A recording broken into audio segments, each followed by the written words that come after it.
ये कहानी जे बहादुर की जिंदगी से जुड़ी एक सच्ची दास्तान है। वह दुनिया का पहला ऐसा रिपोर्टर था जो जान हथेली पर रखकर सोमालिया पहुंचा, एक ऐसी जगह जहां हर मोड़ पर मौत का खतरा था। शुरुआत में उसका मकसद सिर्फ वहां के पायरेट्स की जिंदगी को समझना था, उनकी कहानियों को दुनिया के सामने लाना। लेकिन जैसे ही वह वहां के आम लोगों की रोजमर्रा की जिंदगी देखता है, भूख, डर और मजबूरी को करीब से महसूस करता है, उसका नजरिया पूरी तरह बदल जाता है। उसे एहसास होता है कि असली कहानी पायरेट्स नहीं बल्कि वो हालात हैं जो इंसान को पायरेट बनने पर मजबूर कर देते हैं। Film the pirates of Somalia की शुरुआत हमें जे बहादुर से मिलवाती है, एक जुनूनी और जिद्दी लड़का जो मैगजीन के लिए लिखता है और खुद को एक जर्नलिस्ट मानता है। उसने यूनिवर्सिटी ऑफ टोरंटो से ग्रेजुएशन की है और उसका सपना है कि एक दिन वह बड़ा रिपोर्टर बनेगा, ऐसा रिपोर्टर जिसकी कहानियां लोगों को झकझोर दें। जे हमेशा ऐसे टॉपिक्स चुनता है जिनके बारे में आम लोग बहुत कम जानते हैं, लेकिन यही बात उसकी परेशानी भी बन जाती है। मैगजीन वाले उसके आर्टिकल्स को बार बार रिजेक्ट कर देते हैं। हर रिजेक्शन उसे तोड़ता जरूर है, लेकिन अंदर ही अंदर उसका यकीन और मजबूत हो जाता है कि एक दिन वह कुछ ऐसा करेगा जिसे दुनिया नजरअंदाज नहीं कर पाएगी। एक ठंडी रात जब उसके घर के बाहर बर्फ जमी होती है, उसका पैर फिसल जाता है और उसकी गर्दन में तेज मोच आ जाती है। मजबूरी में वह अस्पताल पहुंचता है। वहां अपनी बारी का इंतजार करते हुए वह चुपचाप बैठा होता है कि तभी पास बैठे एक आदमी की उससे हल्की सी बातचीत हो जाती है। जे ज्यादा बात करने के मूड में नहीं होता,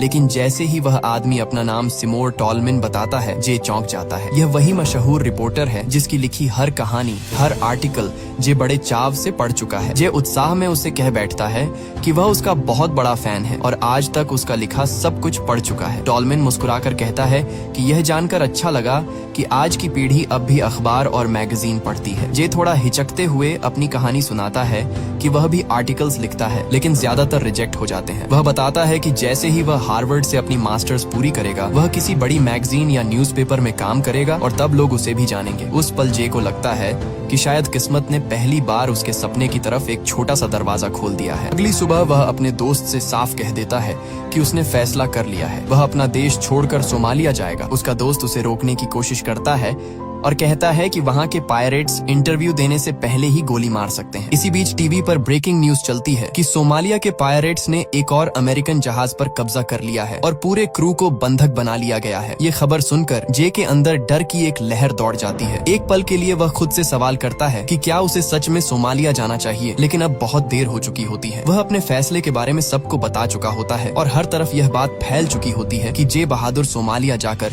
एक किताब लिखने वाला है। कुछ दिनों बाद अचानक उसे सोमालिया से कॉल आती है। सामने वाला खुद को एक रिपोर्टर बताता है और कहता है कि उसके पिता वहाँ के प्रेसिडेंट हैं। वह जे से कहता है कि उसने सुना है कि वह सोमालिया पर एक किताब लिखना चाहता है ताकि दुनिया को यहाँ की सच्चाई पता चल सके। वह उसका खुले दिल से स्वागत करता है और भरोसा दिलाता है कि अगर वह सोमालिया आता है तो रहने, खाने पीने और काम से जुड़ी हर चीज का इंतजाम वही करेगा। उस कॉल के साथ ही जे की जिंदगी एक ऐसे मोड़ पर पहुंच जाती है जहां से वापसी आसान नहीं होती। अब जे बहादुर फिर से टॉलमिन के पास पहुंचता है और उसे पूरी बात बताता है कि सोमालिया के प्रेसिडेंट के बेटे ने खुद कॉल करके उसे इनवाइट किया है ताकि वह वहां जाकर दुनिया को सच्चाई बता सके। टॉलमिन ध्यान से उसकी बात सुनता है और फिर गंभीर होकर कहता है कि अगर तुम सच में सोमालिया जा रहे हो तो वहाँ सिर्फ घूमकर या देखकर काम नहीं चलेगा। तुम्हें वहाँ वक्त बिताना होगा, लोगों के बीच रहना होगा, उनसे बात करनी होगी और यह तब तक मुमकिन नहीं है जब तक तुम उनकी भाषा नहीं सीखते। भाषा ही वह रास्ता है जिससे तुम उनके दिल तक पहुँच पाओगे। यहीं से जे बहादुर की असली तैयारी शुरू होती है। वह सोमालिया की भाषा सीखने लगता है, शब्दों के साथ साथ उनके मतलब और भावनाएं भी समझने की कोशिश करता है। इसके बाद सबसे मुश्किल काम आता है, अपने पेरेंट्स से इजाजत लेना। वह उनसे खुलकर बात करता है, अपने सपने और अपने खतरे दोनों बताता है। थोड़ी चिंता और डर के बावजूद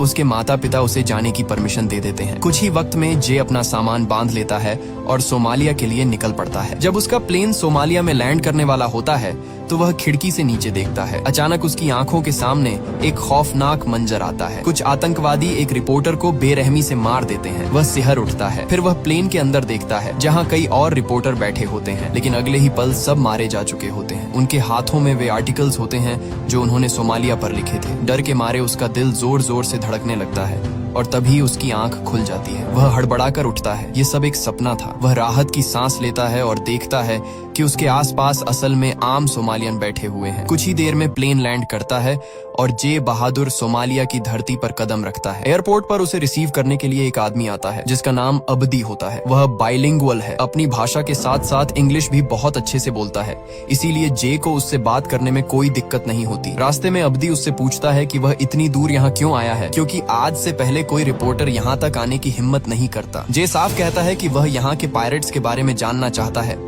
और दुनिया को बताना चाहता है कि वे असल में क्या सोचते हैं। यह सुनकर अब्दी उसे तुरंत टोकता है और कहता है कि उन्हें कभी पायरेट्स मत कहना, वे खुद को पायरेट्स नहीं बल्कि मसीहा मानते हैं। कुछ आगे जाते ही पुलिस उनकी गाड़ी को रुकवा लेती है और सबको बाहर उतरना पड़ता है। जे वहाँ का माहौल देखकर हैरान रह जाता है। आम लोग खुलेआम नशीली चीजों का इस्तेमाल कर रहे होते हैं, उन्हें रोकने वाला कोई नहीं है। यहाँ तक कि कानून की रखवाली करने वाले पुलिस वाले खुद वही नशीली चीजें खरीद रहे होते हैं। एक पुलिस ऑफिसर मजाक में जे से कहता है कि उसे भी यह ट्राई करना चाहिए। जे पहले मना कर देता है, लेकिन फिर उसे एहसास होता है कि अगर उसे यहाँ की असली सच्चाई समझनी है तो उसे लोगों से दूरी नहीं बनानी चाहिए। वह खुद को रोकता नहीं और वही करता है जो बाकी लोग कर रहे होते हैं। इसके बाद वे प्रेसिडेंट के बेटे के घर पहुँचते हैं। वह जे को देखकर बहुत खुश होता है। शुरुआत में जे को लगता है कि शायद वह भी पायरेट्स से मिला हुआ है और उनका साथ देता होगा, लेकिन सच्चाई इससे बिल्कुल उलट निकलती है। वह पायरेट्स को गालियां देता है और कहता है कि उन्हीं की वजह से उसका देश बदनाम हो चुका है। वह कहता है कि अगर पायरेट्स न होते तो लोग सोमालिया आने से नहीं डरते। वह बताता है कि पायरेट्स का एक लीडर है जिसका नाम बोया है। अगर किसी तरह उस लीडर को खत्म कर दिया जाए तो बाकी सब अपने आप सरेंडर कर देंगे,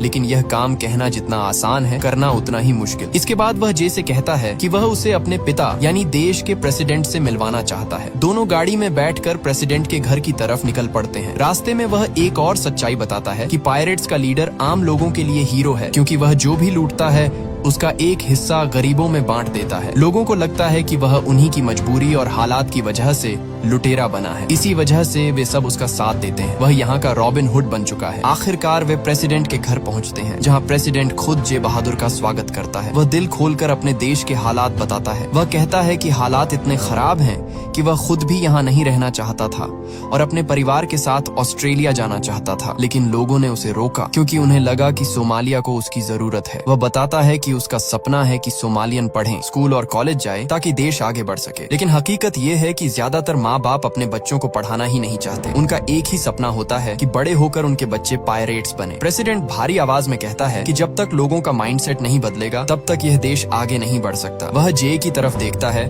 और कहता है कि तुम्हें अपनी किताब जल्दी लिखनी होगी। फिर अचानक सवाल करता है, क्या तुमने अपनी किताब का नाम सोचा है? जे बहादुर साफ कह देता है कि उसने अभी तक अपनी किताब का नाम नहीं सोचा है। इसके बाद अब्दी उसे उस जगह पर ले जाता है जहां उसके रहने का इंतजाम किया गया होता है। चारों तरफ हथियारबंद पहरा होता है ताकि उसकी जान को किसी तरह का खतरा न हो। वहीं उसके लिए खास तौर पर इंटरनेट भी लगवाया जाता है, क्योंकि सोमालिया में आम तौर पर इंटरनेट मौजूद ही नहीं है। अब्दी उसे सख्त लहजे में समझाता है कि किसी भी हालत में बाहर नहीं निकलना है। अगर पायरेट्स को जरा सी भी भनक लग गई कि कोई बाहर का आदमी यहाँ रिपोर्टिंग के लिए आया है तो वे उसे बिना सोचे समझे मार देंगे। अगली सुबह जब जे उठता है तो खिड़की खोलकर बाहर झांकता है। नीचे उसे आम लोग दिखाई देते हैं और उन्हीं के बीच एक लड़की भी नजर आती है। तभी पीछे से अब्दी उसे देख लेता है और तुरंत बताता है कि उस लड़की का नाम मारिया है। वह उसे चेतावनी देता है कि गलती से भी दोबारा उसकी तरफ मत देखना। वह एक बेहद मशहूर लुटेरे की पत्नी है जिसने पूरे सोमालिया में कई शादियां कर रखी हैं। उसकी सभी पत्नियां नशीले पदार्थ बेचने का काम करती हैं, जिन्हें वहाँ खाद कहा जाता है। जे कह देता है कि वह मारिया का इंटरव्यू लेना चाहता है। ये सुनकर अब्दी सख्त हो जाता है और समझाता है कि ऐसा करने की कोशिश भी की तो उसकी जान चली जाएगी। फिर वह कहता है कि आज वह उसे बोया के पास ले जाएगा, जो सभी पायरेट्स का लीडर है। अगर इंटरव्यू लेना है तो उसी से लेना होगा। थोड़ी ही देर में वे उस जगह पहुंच जाते हैं जहां बोया रहता है। चारों तरफ हथियारों से लैस पायरेट्स होते हैं। माहौल इतना डरावना होता है कि जे के हाथ पैर ठंडे पड़ जाते हैं। वह अब्दी से धीमी आवाज में कहता है कि अगर उसे कुछ हो जाए तो उसकी बॉडी उसके घर तक पहुंचा देना। अब्दी उसे भरोसा दिलाता है कि उसे कुछ नहीं होगा क्योंकि वह उनकी इजाजत से आया है। जब वे बोया के सामने पहुंचते हैं तो जे उससे सवाल पूछना शुरू करता है। हैरानी की बात यह होती है कि बोया उसके हर सवाल का बेझिझक जवाब देता है। जे जानना चाहता है कि वे सब मिलकर इतने बड़े बड़े कार्गो शिप्स को कैसे लूट लेते हैं। बोया बड़े आराम से सब कुछ समझाता है। उसे लगता ही नहीं कि वह कोई गलत काम कर रहा है, इसलिए उसे कुछ छुपाने की जरूरत भी नहीं महसूस होती। बातचीत के अंत में बोया जे से नशीला पदार्थ मांगता है। जे सच बता देता है कि उसके पास कुछ भी नहीं है। ये सुनते ही बोया बिना कुछ कहे वहाँ से उठकर चला जाता है। कि जाते ही अब्दी गुस्से में जे से पूछता है कि उसने यह क्या कर दिया। जे कहता है कि उसे पता ही नहीं था कि इंटरव्यू के बदले कुछ देना भी पड़ता है। इसके बाद दोनों वापस लौट आते हैं। कुछ देर बाद जे फिर से अपनी खिड़की से बाहर देखता है और उसे मारिया दिखाई देती है। वह अचानक खिड़की से कूदकर उसके पास चला जाता है। हैरानी की बात यह होती है कि मारिया भी उससे बात करके खुश होती है। वह फर्राटेदार इंग्लिश बोलती है। जे उससे पूछता है कि उसने इंग्लिश कहाँ से सीखी। मारिया बताती है कि वह बहुत सारी इंग्लिश फिल्में देखती है और वहीं से उसने भाषा सीखी है। वह ये भी कहती है कि फिल्मों में हमेशा सोमालिया को गलत तरीके से दिखाया जाता है। वहाँ के आम लोगों की जिंदगी कभी नहीं दिखाई जाती, जबकि हकीकत बिल्कुल अलग है। वह जे को बताती है कि जब से वह यहाँ आया है हर कोई उसी की बातें कर रहा है, क्योंकि लोगों को उम्मीद है कि वह उनकी असली कहानियां दुनिया तक पहुंचाएगा। ये सुनकर जे को भी लगने लगता है कि वह सच में कुछ सही कर रहा है। इसके बाद जे मारिया से खाद खरीदता है और फिर से बोया के पास पहुंचता है। इस बार वह उसे नशीला पदार्थ देता है और बदले में ढेर सारे सवाल पूछता है। बोया सब कुछ खुलकर बताता है और जे हर बात रिकॉर्ड कर लेता है। अब उसके पास इतना मटेरियल जमा हो जाता है कि वह कई आर्टिकल्स लिख डालता है। वह एक लड़की के जरिए अपने आर्टिकल्स पब्लिशर्स तक भिजवाता है, लेकिन जल्द ही उसे जवाब मिलता है कि उसके लिखे आर्टिकल्स किसी को पसंद नहीं आ रहे। पब्लिशर्स कहते हैं कि दुनिया को यह सब नहीं चाहिए, उन्हें कुछ ऐसा चाहिए जो बिक सके। वे सुझाव देते हैं कि अगर वह पायरेट्स को रिकॉर्ड करके भेजे तो उसे पैसे मिल सकते हैं। दरअसल जे ने अब तक सोमालिया के आम लोगों पर लिखा होता है, जो वेस्ट के लोगों को दिलचस्प नहीं लगता। वे सिर्फ पायरेट्स देखना चाहते हैं। जे को पैसों की जरूरत भी होती है और यह जानकर वह अंदर से टूट जाता है कि जो सच्चाई वह अब तक लिखता आया है उसकी किसी को परवाह ही नहीं। जे बहादुर टूटे मन से अब्दी के पास जाता है और उसे बता देता है कि उसने सोमालिया के बारे में जो भी आर्टिकल्स लिखे थे उनमें से किसी को भी पसंद नहीं किया गया। वह खुद को कसूरवार मानते हुए कहता है कि वह उनकी उम्मीदों पर खरा नहीं उतर पाया। अब्दी उसे शांत करते हुए कहता है कि इसमें उसकी कोई गलती नहीं है। वह पहला रिपोर्टर है जो यहाँ तक पहुँचा जिसने उनके साथ पूरे 3 महीने बिताए। उसने जो भी करने की कोशिश की वह ईमानदारी से की। अब यह दूसरों पर है कि वे उनकी कहानी सुनना चाहते हैं या नहीं। जे बहादुर साफ कहता है कि वह हार मानने वालों में से नहीं है। वह अब भी काम करना चाहता है, लेकिन सबसे बड़ी परेशानी ये है कि उसके पास पैसे खत्म हो चुके हैं। अगर उसे पैसे नहीं मिले तो वह कभी यहाँ से निकल भी नहीं पाएगा। तभी वह अपना आइडिया बताता है। वह कहता है कि वह पायरेट्स की वीडियो बनाएगा जिसके बदले उसे पैसे मिल सकते हैं। उन्हीं पैसों से वह यहाँ से निकलेगा और वापस जाकर उन सभी कहानियों को पब्लिश करवाएगा जो उसने सोमालिया के आम लोगों के बारे में लिखी है। अब्दी उसे चेतावनी देता है कि यह काम बेहद खतरनाक है और इसमें उसकी जान भी जा सकती है, लेकिन जे कह देता है कि इसके अलावा उसके पास कोई दूसरा रास्ता नहीं है। वह गेरार्ड से मिलना चाहता है जो एक बड़ा पायरेट है और मारिया का पति भी है। सबसे पहले वह मारिया के पास जाता है और गेरार्ड के बारे में पूछता है। मारिया मुस्कुराकर बताती है कि जब भी उससे मिलो उसके कपड़ों की तारीफ जरूर करना, क्योंकि उसे लगता है कि वह सबसे अलग और सबसे बेहतर कपड़े पहनता है। कुछ ही देर में जे और अब्दी गेरार्ड के पास पहुंच जाते हैं। सामने आकर जे की हिम्मत जवाब दे देती है। गेरार्ड इतना सनकी और खतरनाक इंसान होता है कि जे कैमरा निकालने की हिम्मत नहीं कर पाता। वह जो कुछ भी बोलता है जे चुपचाप अपनी नोटबुक में लिखता जाता है। अब तक उसके पास इतना डेटा इकट्ठा हो चुका होता है कि वह अपनी किताब पूरी कर सके। जे अब्दी से कहता है कि वह यहाँ से निकलना चाहता है, लेकिन अब्दी उसे बताता है कि इसके लिए उसे प्रेसिडेंट के बेटे को $500 देने होंगे, क्योंकि अब तक उसकी जो मेहमान नवाजी हुई है ये उसकी कीमत है। जे मजबूरी में बताता है कि नशीले पदार्थ खरीदने में उसके सारे पैसे खत्म हो चुके हैं। वह वादा करता है कि जैसे ही उसकी किताब पब्लिश होगी वह पैसे भेज देगा, लेकिन परेशानी यह होती है कि अब्दी के पास भी पैसे नहीं होते। इसी बीच अब्दी को पता चलता है कि एक शिप यहाँ से जाने वाला है जिसके जरिए वह जे को बाहर भेज सकता है। यही एक मौका होता है। अब्दी जे को साथ लेकर यहाँ से निकल पड़ता है। रास्ते में वे एक दूसरे शहर पहुँचते हैं। वहाँ जे कई लोकल लोगों से मिलता है, उनकी कहानियां सुनता है। हर कोई चाहता है कि उसकी किताब में उनका जिक्र हो। एक महिला उसे बताती है कि बाढ़ में उनके सारे स्कूल बह गए थे और उसके बाद कभी दोबारा बनाए ही नहीं गए। ये सुनकर जे का दिल बैठ जाता है। इन हालात को देखकर उसे और यकीन हो जाता है कि इन लोगों की कहानी दुनिया तक पहुंचना बहुत जरूरी है। इसके बाद वे आगे बढ़ते हैं और उन पायरेट्स तक पहुंच जाते हैं जिनके साथ जे यहाँ से जा सकता है। जे जानता है कि अगर उसने इन्हें रिकॉर्ड कर लिया तो उसे $1000 मिल सकते हैं। वह मौके का फायदा उठाते हुए बड़ी चालाकी से गाड़ी से उतरता है और रिकॉर्डिंग शुरू कर देता है। पायरेट्स तुरंत उस पर बंदूक तान देते हैं। कुछ सेकंड जिंदगी और मौत के बीच लटके होते हैं। किस्मत उसका साथ देती है, वे उसे गोली नहीं मारते और बस इतना कहते हैं कि अगली सुबह वे उसे अपने साथ ले जाएंगे। अगली सुबह जब जे बहादुर की आंख खुलती है तो वह देखता है कि पायरेट्स वहां से जा चुके हैं। दरअसल उन्हें शक हो गया होता है कि जे कोई जासूस है, इसलिए वे उसे अपने साथ नहीं ले जाते। जे अपनी किताब पूरी कर चुका होता है, लेकिन उसके पास वापस जाने के पैसे नहीं होते। कुछ दिनों बाद उसके पिता का कॉल आता है। वह बहुत घबराए हुए होते हैं क्योंकि हाल ही में पायरेट्स ने कैप्टन फ्लिप के जहाज पर हमला किया था, जिसमें 3 सोमालियन मारे गए और 1 को पकड़ लिया गया था। इसके बाद सोमालिया की तरफ से अमेरिका को साफ चेतावनी दी जाती है कि अगर उनके देश में कोई भी विदेशी मिला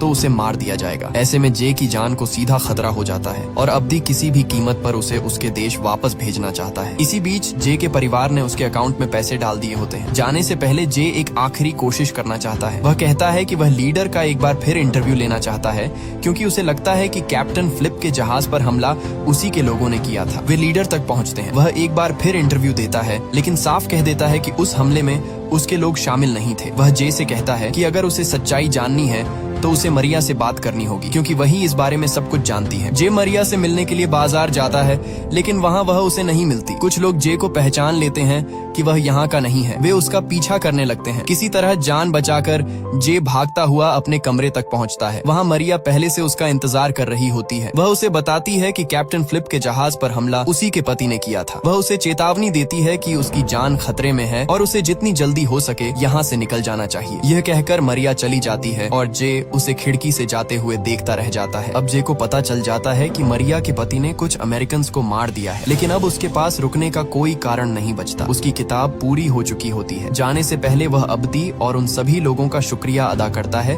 जिन्होंने हर कदम पर उसकी मदद की थी। उसे यह भी पता चलता है कि प्रेसिडेंट ने पायरेट्स के लीडर को गिरफ्तार करवा दिया है। सबको अलविदा कहकर जे बहादुर आखिरकार अपने देश के लिए निकल जाता है। जैसे ही उसके मोबाइल में नेटवर्क आता है, वह देखता है कि सैकड़ों मैसेज पड़े हुए हैं। ये सभी न्यूज चैनल्स के होते हैं। हर कोई उससे वही इंटरव्यू चाहता है जो उसने मरिया के पति जिराड का लिया था, जिसके लोगों ने कैप्टन फ्लिप के जहाज पर हमला किया था। 8 पब्लिशर्स के मैसेज भी आते हैं जो उसकी किताब छापने के लिए तैयार होते हैं और बदले में उसे मोटी रकम ऑफर करते हैं। जिस काम के लिए वह सोमालिया गया था उसमें वह आखिरकार कामयाब हो चुका होता है। लोग अब उसके काम को जानना चाहते हैं। कुछ ही समय में उसकी किताब पब्लिश होती है और उसी साल बेस्ट सेलर बन जाती है। 2013 में CSIS उसे बुलाती है ताकि वह सोमालिया की सच्चाई दुनिया के सामने रख सके। जे बताता है कि सोमालिया के आम लोग जंग नहीं चाहते। वे बस चाहते हैं कि उनके कल्चर को, चाहे वह कितना ही जटिल क्यों न हो, समझा जाए और उनकी नजर से देखा जाए। तभी दुनिया और सोमालिया के बीच शांति मुमकिन है। उसकी बातें सुनी जाती हैं और उसी साल अमेरिका की तरफ से सोमालिया को शांति का प्रस्ताव दिया जाता है। 20 सालों में पहली बार ऐसा होता है कि सोमालिया की सरकार और US गवर्नमेंट के बीच समझौता होता है। यह सब जे बहादुर की वजह से मुमकिन हो पाता है। उसने अपनी जिंदगी को दांव पर लगाकर सच को सामने रखा और उसी का नतीजा था कि आज पूरी दुनिया उसे जानती है। एक आम